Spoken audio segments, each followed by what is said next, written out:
प्यारे दोस्तों, आप सभी का हमारे चैनल पर स्वागत है। दोस्तों, गया में पिंडदान एक महत्वपूर्ण धार्मिक प्रक्रिया है, लेकिन कई लोग इसे महंगा समझते हैं। आज हम जानेंगे कि कैसे आप कम खर्च में पिंडदान कर सकते हैं। गया तीन ओर से पहाड़ियों से घिरा हुआ स्थान है। यहाँ पर फाल्गु नदी बहुत ज्यादा प्रसिद्ध है, क्योंकि यह देश और विदेश से यात्री अपने पूर्वजों का पिंड दान करने के लिए आते हैं। सनातन धर्म के अनुसार यहाँ मनुष्य की आत्मा को मुक्ति प्राप्त होती है और हिंदुओं के रीति रिवाज के कारण पीढ़ी दर पीढ़ी यह परंपरा चली आ रही है। अपने पूर्वजों की आत्मा की शांति के लिए यहाँ पिंड दान किया जाता है। अब आप लोगों के मन में ये प्रश्न होगा, यहाँ पिंड दान क्यों करते होंगे? यहाँ जाने के कौन कौन से मार्ग है? पहला कदम है सही समय और तिथि का चयन करना। श्राद्ध पक्ष में या अमावस्या को पिंड दान करना सबसे अच्छा माना जाता है। इस समय पर धार्मिक विधि का अधिक महत्व होता है और खर्च भी कम होता है। दूसरा, आपको अपने परिवार के सदस्यों के साथ इस प्रक्रिया की योजना बनानी चाहिए। समूह में जाने से आप सेवाओं का खर्च साझा कर सकते हैं। इसके अलावा स्थानीय पंडितों से संपर्क करें। कई बार वे आपके बजट के अनुसार भी सेवाएं उपलब्ध कराते हैं। तीसरा, पिंड दान के लिए सामग्री का चुनाव समझदारी से करें।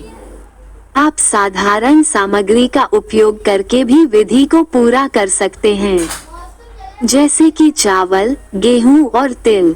ये न केवल सस्ता है, बल्कि आपकी श्रद्धा को भी दर्शाता है। अंत में, यहाँ पर कितना खर्चा आएगा? पिंडदान का क्या महत्व है? पिंडदान की विधि क्या है? पिंडदान कब किया जाता है और सही समय कब है?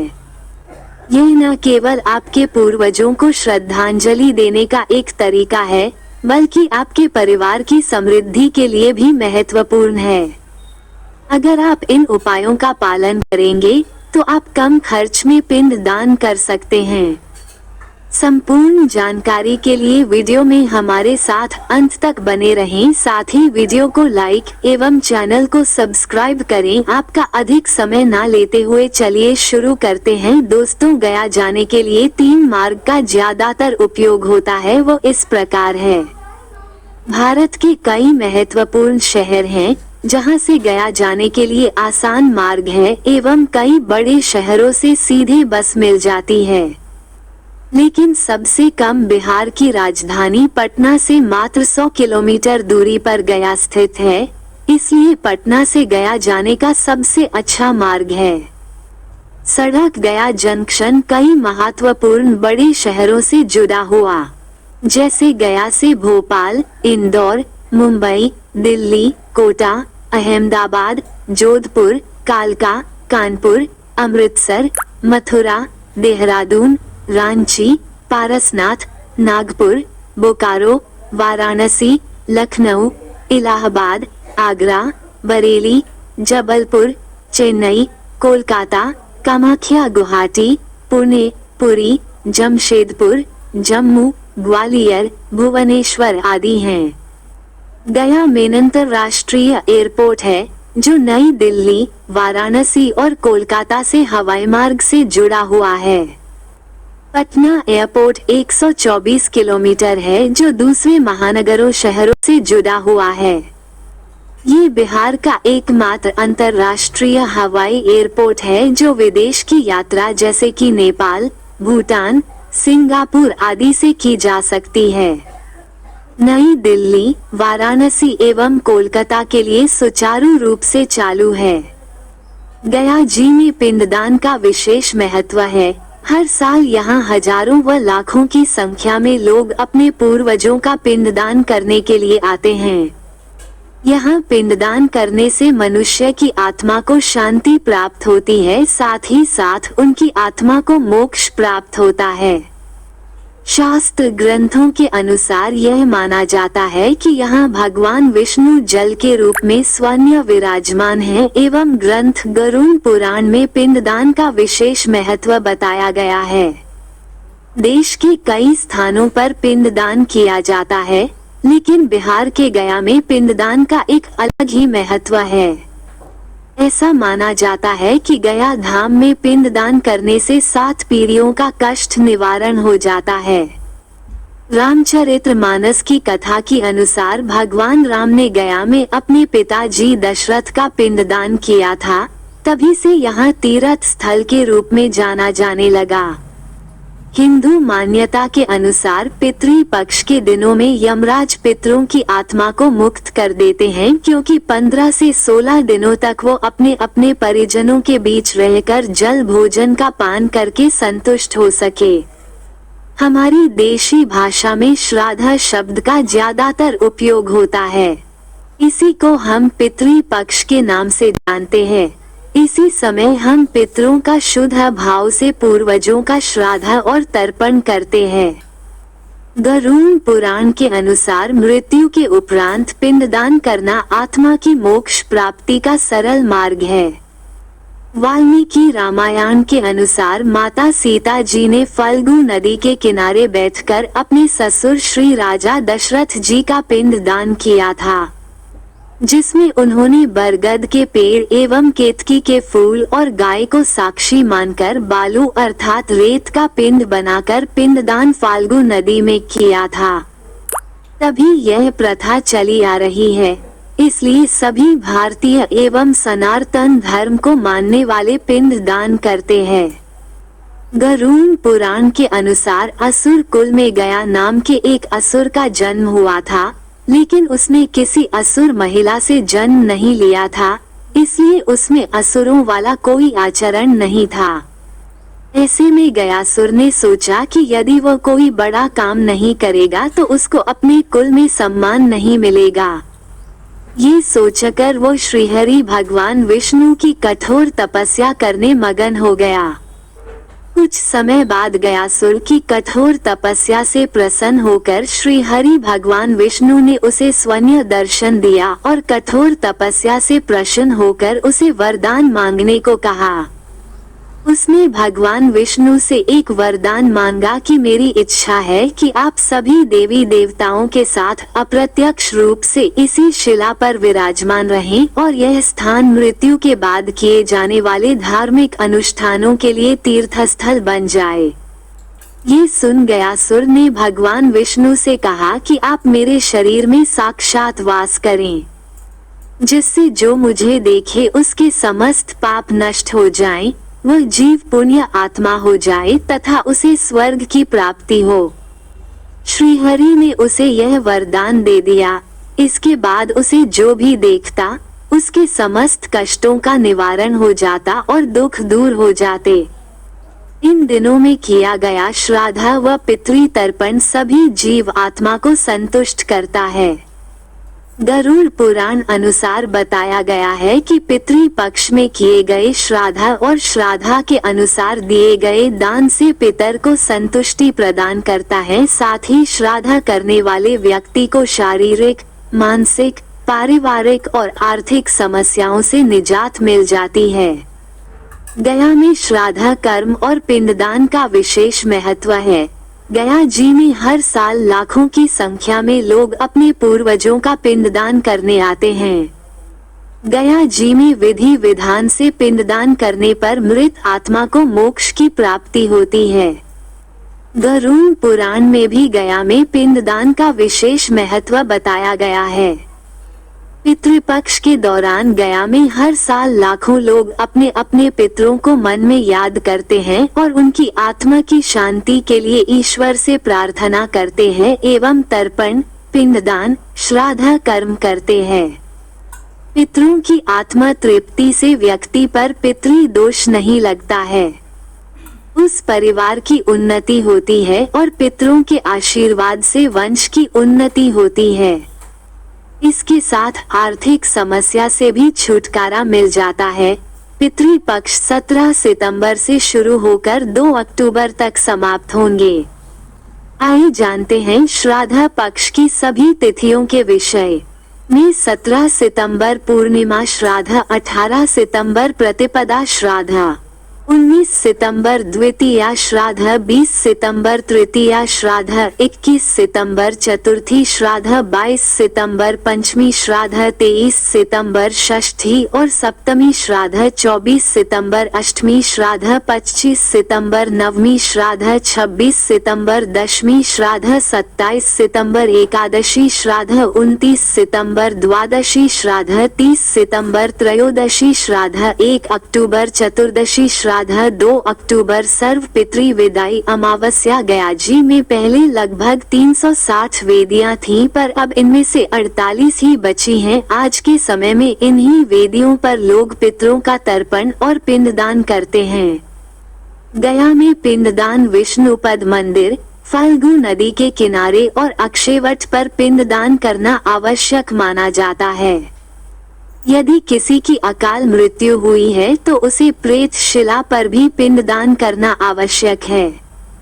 गरुड़ पुराण के अनुसार गया जाने के लिए घर से निकलने पर चलने वाले एक एक कदम पितरों के स्वर्गारोहण के लिए एक एक सीढ़ी का निर्माण करते हैं। आइए हम आप सभी को गया इस वर्ष पितृपक्ष 2024 में कितना खर्चा आएगा, इसकी जानकारी विस्तार से बताने वाले हैं। आपको इसका जानना अति आवश्यक है। पर्यटन विभाग ने महत्वपूर्ण पैकेज लॉन्च किए हैं, जैसे पुनपुन अंतर्राष्ट्रीय पितृपक्ष मेला। बिहार राज्य पर्यटन विकास निगम ने यात्रा पैकेज लॉन्च किए हैं। इस पैकेज के लिए बिहार में इसके आयोजन की शुरुआत करने जा रही है, जो आपको गया में जाने के लिए जानना बहुत आवश्यक है। पिंडदान एवं श्राद्ध पुनपुन नदी के किनारे किया जाएगा। अपने पितरों व पूर्वजों की आत्मा की शांति व मुक्ति के लिए पुनपुन और गया पहुंचकर पिंड दान करने वाले लोगों के लिए बिहार राज्य पर्यटन विकास निगम ने कई तरह के पैकेजों की शुरुआत की है। इसकी सारी जानकारी BSTDC की आधिकारिक वेबसाइट पर उपलब्ध है, जहां से लोग इसे बुक भी करा सकते हैं। पर्यटन विकास निगम स्तर से ई पिंडदान पैकेज के तहत श्रद्धालुओं को एकमुश्त 23,000 रुपये की राशि खर्च करनी होगी। इस पैकेज में विष्णुपद मंदिर, अक्षयवट व फल्गु नदी में पिंडदान के लिए पंडित पुरोहित, पूजन सामग्री की व्यवस्था और दक्षिणा भी शामिल है। पिंडदान होने के बाद पेन ड्राइव में पूरी प्रक्रिया की वीडियो रिकॉर्डिंग दिए गए पते पर भेज दी जाएगी। इसमें 11,250 से लेकर 39,500 रुपए तक का टूर पैकेज है। इसकी बुकिंग करवाकर पर्यटक पुनपुन, गयाजी, राजगीर और नालंदा का भ्रमण कर सकते हैं। देश विदेश एवं दूर दराज के लोग जो गया आकर पिंडदान नहीं कर पाते हैं, उनके लिए इस बार ई पिंडदान की सुविधा भी उपलब्ध कराई गई है। ई पिंडदान के लिए लोगों को मात्र 21,000 रुपये मात्र खर्च करने होंगे, जिसमें 3 जगह पिंडदान किया जाएगा, जिसमें पिंडदान पूरी विधि विधान के साथ किया जाएगा और फिर इसका एक वीडियो बनाकर सभी भक्तों को DVD एवं पेन ड्राइव में भेजा जाएगा, जिसमें सभी व्यक्तियों इसका लाभ प्राप्त होगा। यदि आप कम खर्च में गयाजी में पिंड दान करना चाहते हैं तो आपको भारत सेवाश्रम संघ जाना होगा। यहाँ संपूर्ण भारत से लोग पिंड दान करवाने आते हैं। भारत सेवाश्रम संघ एक धर्मार्थ संगठन है। यहाँ आप बहुत कम खर्च में विधि विधान के अनुसार पिंड दान कर सकते हैं।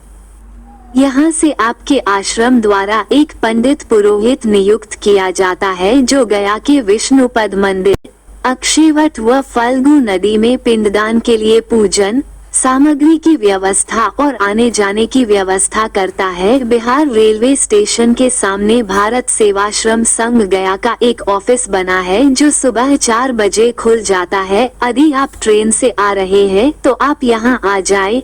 इस ऑफिस से आपको कम कीमत पर आश्रम पहुंचने के लिए ऑटो उपलब्ध करवाया जाएगा।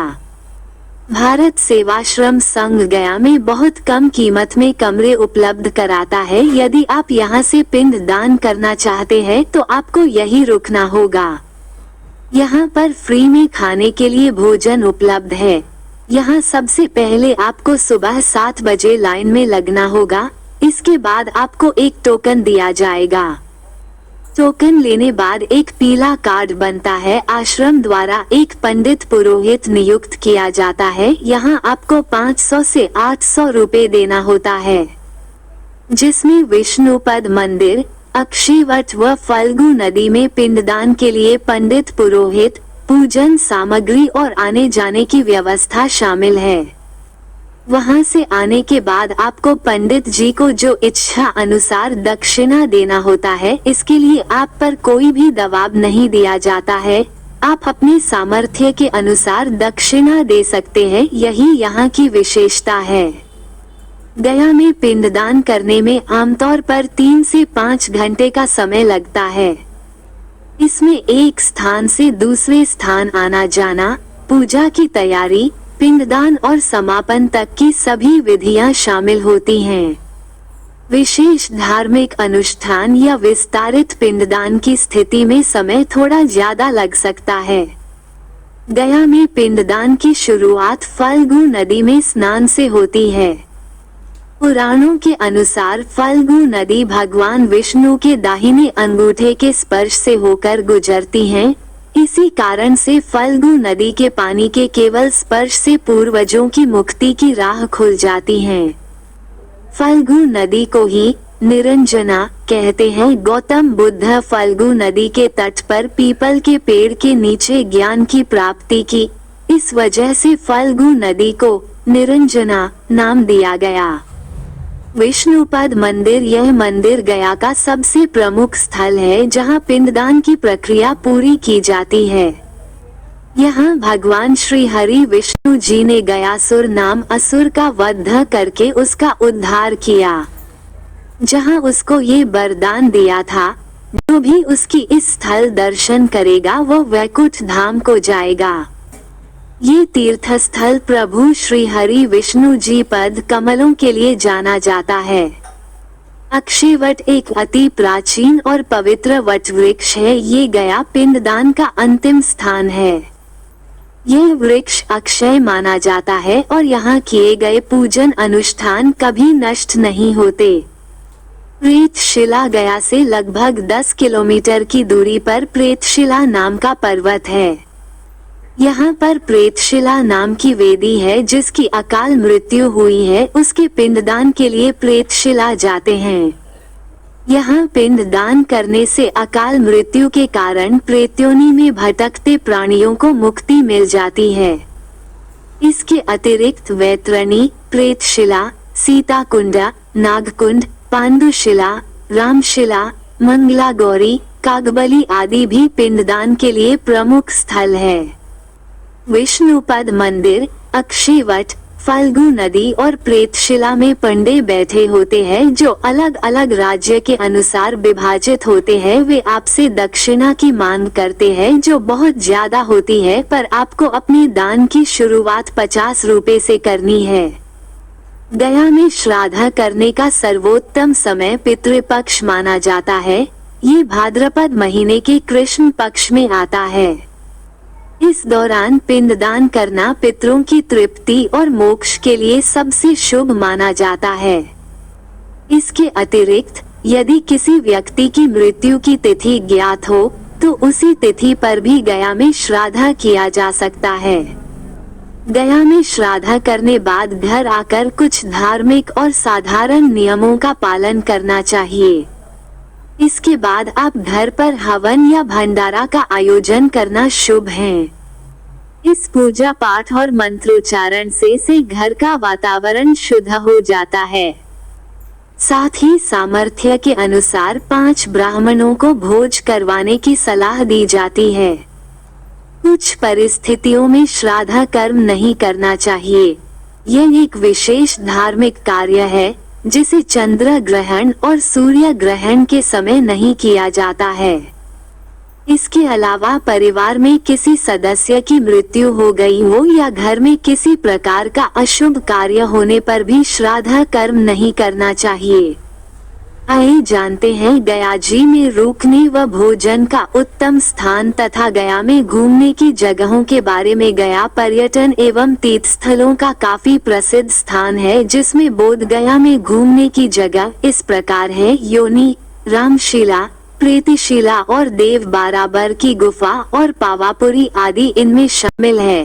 पर्यटन धार्मिक और वास्तु चित्रकला के लिए प्रसिद्ध है। यहाँ पर्यटकों के लिए दर्शनीय स्थल है जामा मस्जिद, मंगला गौरी मंदिर और विष्णुपाद मंदिर स्थित है। गया में शॉपिंग व खरीदी करने के लिए प्रसिद्ध स्थान है।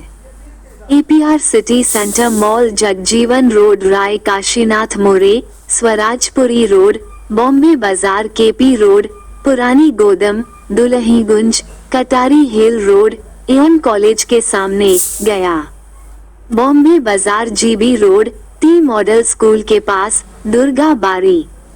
Suresh complex, GB road, Durga Bari. Smart city centre गया में सर्वश्रेष्ठ मॉल और शॉपिंग कॉम्प्लेक्स उपलब्ध हैं। गया नवादा रोड, लखीबाग मोड़, मानपुर के पास, bridge, Amrapali mall, railway colony, Nandan Vastra Batika, Panchananpur, Daud Nagar road, Jagdev Nagar, Kharkhura, Keshari general store, Gol Bagicha, city gold shop, गेनी मार्केट, GB रोड, भारत नलकुपमना road, opp Raj palace, Loha Patti, गया रिक्सकाट, ऑनलाइन शॉपिंग मुख्यालय, अंबेडकर नगर, पंचायती अखाड़ा, पंकज किराना गया, बोध गया रोड, जयप्रकाश नगर, जमाल मार्केट, शॉपिंग कॉम्प्लेक्स, धामितोला, दुल्हीगंज, सुमन श्रृंगार और उपहार गैलरी, AP कॉलोनी, नेपाली कचौरी, गोल बगीचा, गौरव प्लाजा, खरखुरा, मंगलम किराना स्टोर, नारायणपुर, मेगरा, गया बेनाम रोड,